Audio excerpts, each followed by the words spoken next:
जय जय राम। सादा नमन परम प्यारे राम, परम पूज्य गुरुजन, परम दिव्य आत्माएं और आप सबके मंगल आशीष लिए परमेश्वर कारण कृपा करके अपने श्री चरणों में लेकर आए हैं। उनका बारंबार धन्यवाद, अनंत बार धन्यवाद, अनंत बार धन्यवाद। गुरुजनों के कारण कृपा से वे हमें इस समय मन के रूपांतरण में लेके आते हैं। उनका बहुत बहुत धन्यवाद, अनंत बार धन्यवाद, अनंत बार धन्यवाद, अनंत बार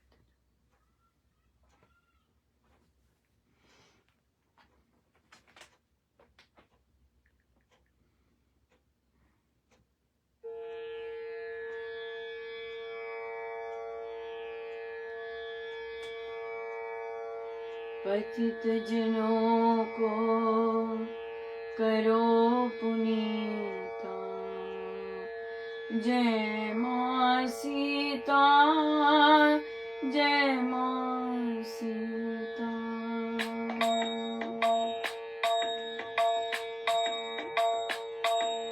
पतित जनों को करो पुनीता, जय माँ सीता, जय माँ सीता। पतित जनों को करो पुनीता, जय माँ सीता।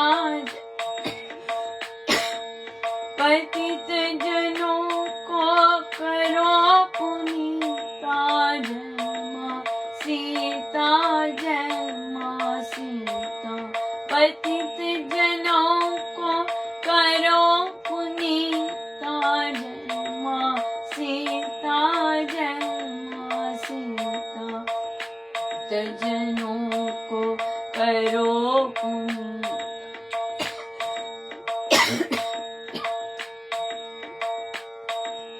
पतित जनों को करो पुनीता, जय माँ सीता, जय माँ सीता। पतित जनों को करो पुनीता, जय माँ सीता, जय माँ सीता। पतित जनों को करो पुनीता, जय माँ सीता, जय माँ सीता। पतित जनों को करो पुनीता, जय माँ सीता, जय माँ सीता।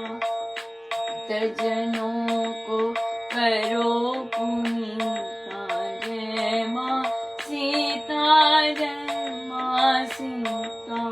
पतित जनों को करो पुनीता, जय माँ सीता, जय माँ सीता।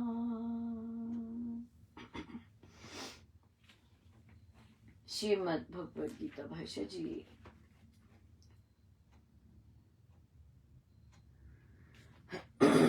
पृष्ठ 123। आत्मा में स्थित मनुष्य जिस भावना से कर्म करता है उसका निरूपण करके भगवान ने कहा, बड़े प्रताप वाले ऐश्वर्यशाली जनक आदि राजा निश्चय से कर्म से ही उत्तम सिद्धि को, परम पद को पा गए थे।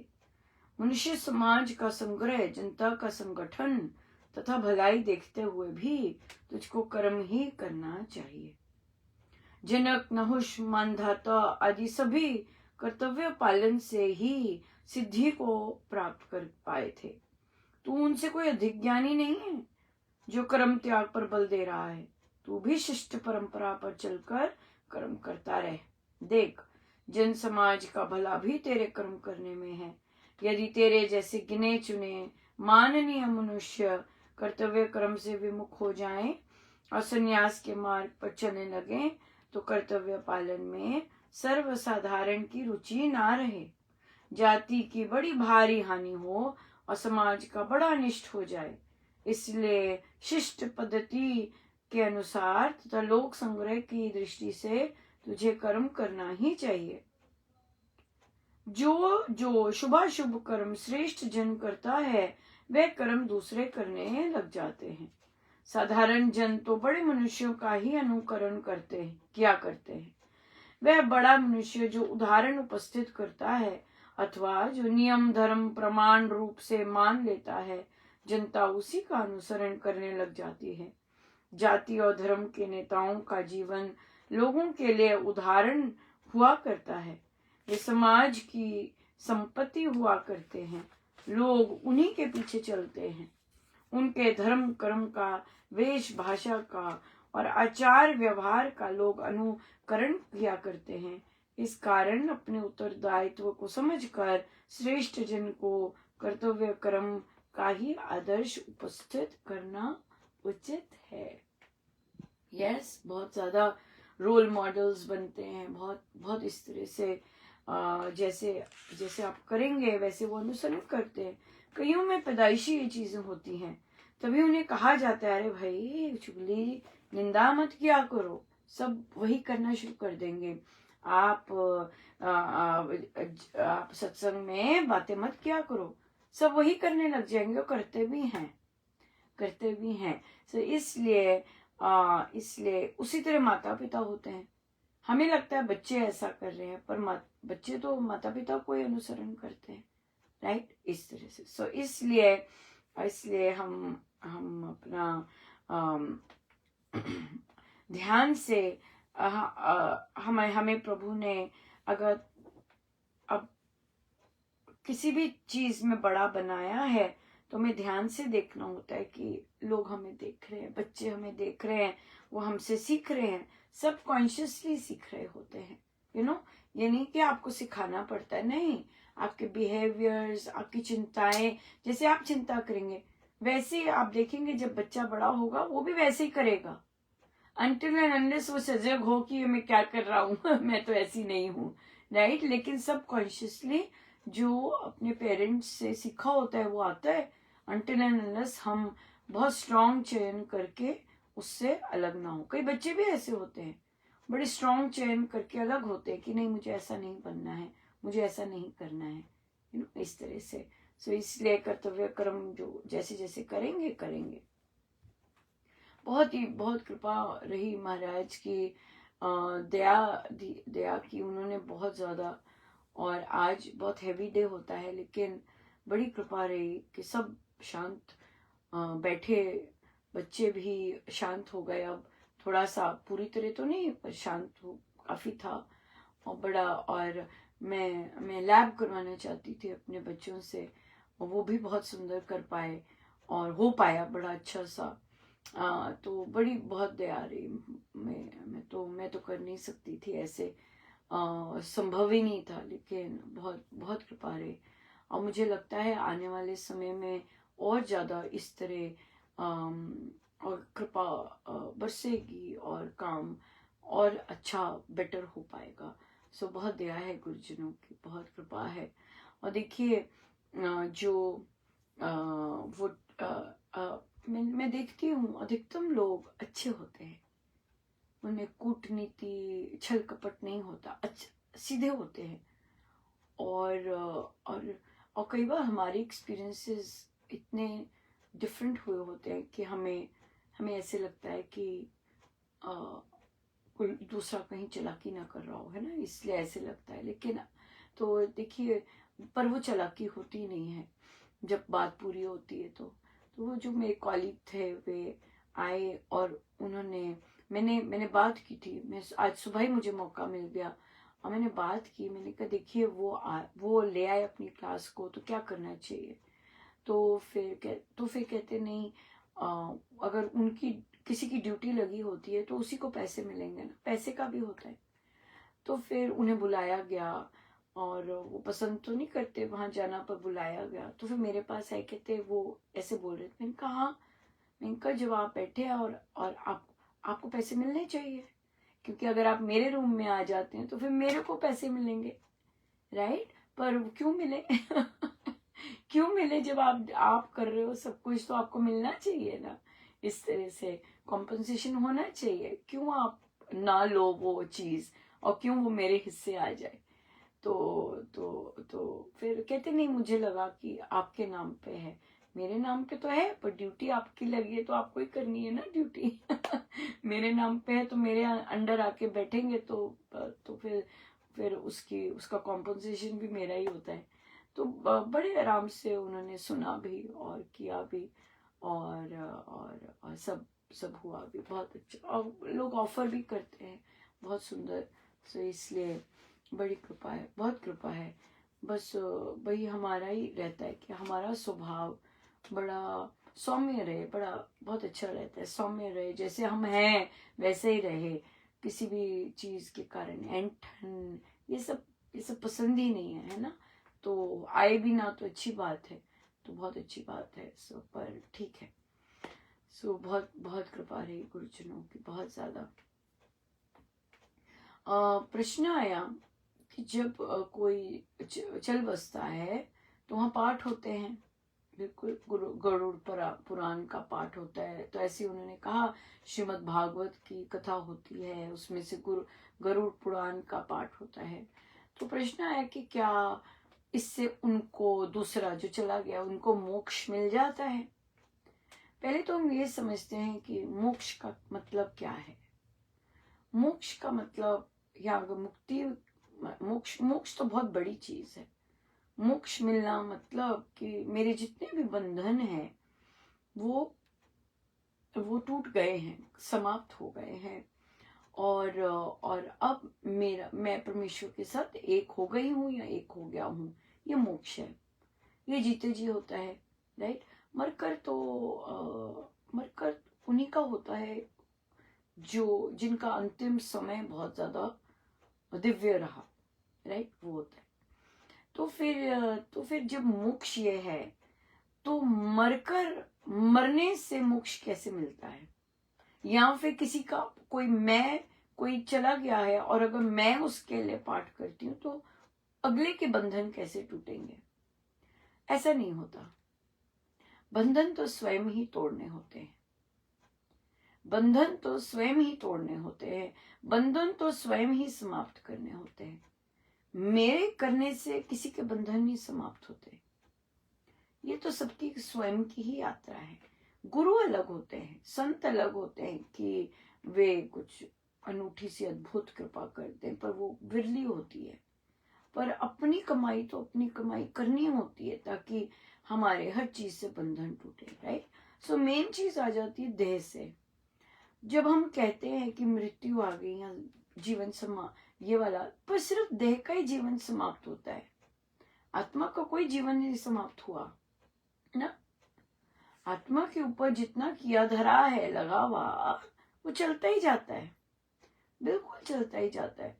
और रही बात मोक्ष मिलने की, हाँ हम कह सकते हैं कि वो जो शरीर के साथ अलग होने की जो पीड़ा होती है, शरीर के साथ अलग हो रहे हैं, अलगाव होता है, शरीर के साथ कितना मोह होता है, मरते समय भी, जब मर भी जाते हैं तब भी होता ही है। तो वो जो पाठ पूजा होती है, वो उन्हें फिर सत्य का आभास करवाती है। वो सुन तो सब कुछ रहे होते हैं, सुन सकते हैं, महसूस कर सकते हैं। वो सुन तो जो आत्मा होती है वो तो आपके मन की बात भी सुन सकती है। आपके मन में उस आत्मा के बारे में क्या क्या विचार है वो उसके बारे में भी सुन सकती है, पूरी तरह सुन सकती है। तो क्या होता है कि जो शरीर के साथ देह है, वो फिर शरीर के साथ जो मोह होता है वो फिर कम होता है, और फिर ईंधन मिलता है। वो समझ आती है कि ये पाठ क्यों हो रहा है, ये ऐसे क्यों हो रहा है, आगे चलने के लिए। चलो भाई आगे चलो, ये अब कुछ नहीं है ना। तो वो सारे जो पाठ होते हैं, जो पंडित जी बोलते हैं, या श्रीमद् गीता जी का पाठ होता है, या भागवत का पाठ होता है, गरुड़ पुराण का पाठ होता है, जिसमें ये सारी चीजें बातें कर रहे होते हैं ताकि आत्मा का मोह जो है कम हो। ठीक है, तो ये जो चीज है ये पाठ वैसे होता है। पर मोक्ष जो है, जो मुक्ति है, जो जिसके लिए मानव जन्म मिला हुआ है, मानव जीवन की जो उपलब्धि है, वो शरीर की मुक्ति से नहीं होती है। वहां मन होना चाहिए, क्योंकि जो कर्म किए होते हैं, जैसी लालसाएं होती हैं, वासनाएं होती हैं, वो सब चिपटी होती हैं।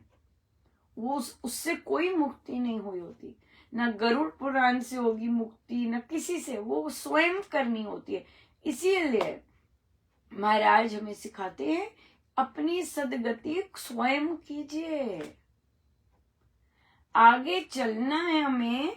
जब हमारा देह से मुक्ति जब होती है, जिसे मृत्यु बोलते हैं, देह से जो मुक्ति होती है, उसके लिए तैयारी तो हमें ही करनी है। हमें ही अपना मोह और ये सब चीजें ढीला करना है, ताकि आराम से जा सके ये। और रही बात, तो उन्होंने कहा कि फिर फल कुछ नहीं मिलता। प्रभु इतने काइंड हैं, प्रभु इतने दयालु हैं, हम किसी को मुस्कुरा भी दें उसका भी फल मिलता है। हम किसी को प्यार भरी नजर से देख लें उसका भी फल मिलता है। नहीं तो फल देने से वो कभी चूकते नहीं हैं। लेकिन हम दूसरे को मुस्कुराएं, दूसरे के लिए कोई काम करें, हम इसलिए नहीं कर रहे हैं कि मुझे कुछ मिले। हम इसीलिए कर रहे हैं क्योंकि हम ऐसे हैं। ये है डिफरेंस, राइट। सो इसीलिए जब कोई जाता है और पाठ रखते हैं, 40 दिन का रखते हैं, 1 सप्ताह का रखते हैं, वो इसीलिए रखते हैं कि भाई आगे जाओ, अब आपको शांति मिले। जो जो आपसे कर्म हो गए हैं उससे आपको शांति मिले।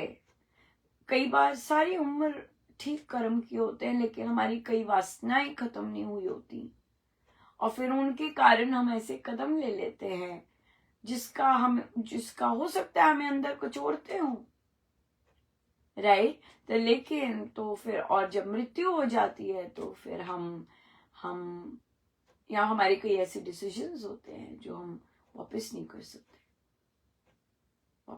सकते, राइट। और जो हम होना तो साथ ही चाहते, ऐसे है। तो जैसे मुझे बताया जा रहा था कि इवन दो ग्वालियर अलग हो गए, उन्होंने दीक्षा आरंभ कर दी, पर फिर उन्होंने क्या किया कि बाद में पता लगा, आगे तो पता नहीं कब से किया, पर बाद में फिर उन्होंने महाराज से ही दीक्षा वो करनी आरंभ कर दी। तो देखिए, ऐसे जो हम काम करते हैं जिसमें हमारा अविश्वास पूरा झलकता है, राइट, क्योंकि तभी हमसे हो गया होता है, कोई पल आया होता है, ऐसा कोई प्रारब्ध आया होता है जब हम ऐसे कर देते हैं। पर सुधार किया जा सकता है। अगर कोई सुधार करके जाता है तो बच जाता है। क्यों? आगे की यात्रा भी तो करनी है। आगे की यात्रा भी तो है। अब गुरुजनों के आगे सामने खड़े होने का समय आ जाता है ना। तो फिर तभी तो फिर घबराहट होती है कि भाई हमने अच्छे काम तो नहीं किया, महाराज के आगे खड़े होना है हमें, है ना। पूछा जाएगा कि भाई तुम्हें कहा था जाप करने को, तुमने तो वादा किया तो तुम करते नहीं हो, तुम्हें तो आए थे बताने कि मत करो ऐसे, तुम फिर भी वही कर रहे हो। क्या करेंगे वहां पे फिर गलानी आ जाती है। और ये जो गलानी होती है, ये हमारा जो अगला जन्म होता है, फिर वो वहां पे वैसा निर्धारित हो जाता है। इतनी गलानी होती है, तो हम इतने प्योर फॉर्म में होते हैं कि हम कहते हैं मुझे ऐसा ही मिले, मैं गुजरूं इन चीजों से। और जब हम ऐसे लाइफ से गुजर रहे होते हैं, पर हमें पता नहीं होता कि हमने ही मांगा हुआ है कि मैं सुधर जाऊं, मैं कभी ऐसे काम ना करूं तो मुझे ऐसे जीवन मिले। हमने ही मांगा होता है। अगर हम अदृश्य और पीछे को देख सके तो हम ही ने ये सब मांगा होता है कि मुझे ऐसा ही जीवन देना, मैं ऐसा ही करूं, मुझे ऐसा ही देना, ताकि मैं सुधर जाऊं। पर यहाँ आके फिर हम भूल जाते हैं, है ना, भूल जाते हैं बिल्कुल। पर संत मिलते हैं हमें याद दिलाने के लिए, हमारी लाइफ का पर्पस बताने के लिए। हमारी लाइफ का पर्पस मात्र देह मुक्ति नहीं है कि देह से मुक्त हो जाओ। हमारी लाइफ का पर्पस तो जीते जी मुक्त हो जाना है, जीते जी अपने मन को निर्विचार कर लेना है, जीते जी अपने बंधनों को ढीला करना है। ये हमारी लाइफ का पर्पस, राइट। सो जो कि संत बार बार जन्म जन्म लेते हैं हम सबको समझाने के लिए। सो इसलिए हम करें, उसे माने, अपने गुरुजनों का कहना माने, और फिर हम अपना अपना जीवन सफल बनाए, है कि नहीं? बिल्कुल सफल बनाए। सो गुरुजनों का बहुत बहुत धन्यवाद, अनंत बार धन्यवाद, अनंत बार। आइए हम सीधे होकर बैठे।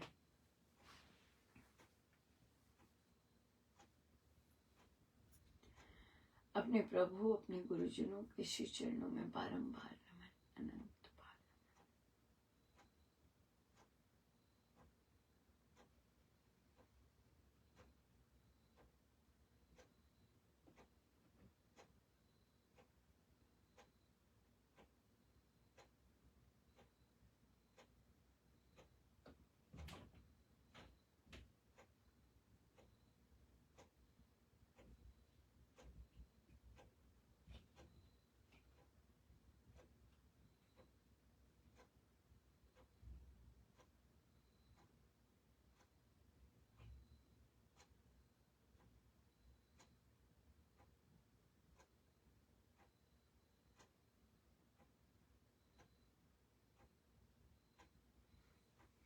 सब गुरुजनों का उनके श्री श्री चरणों में जय जय राम, जय जय राम।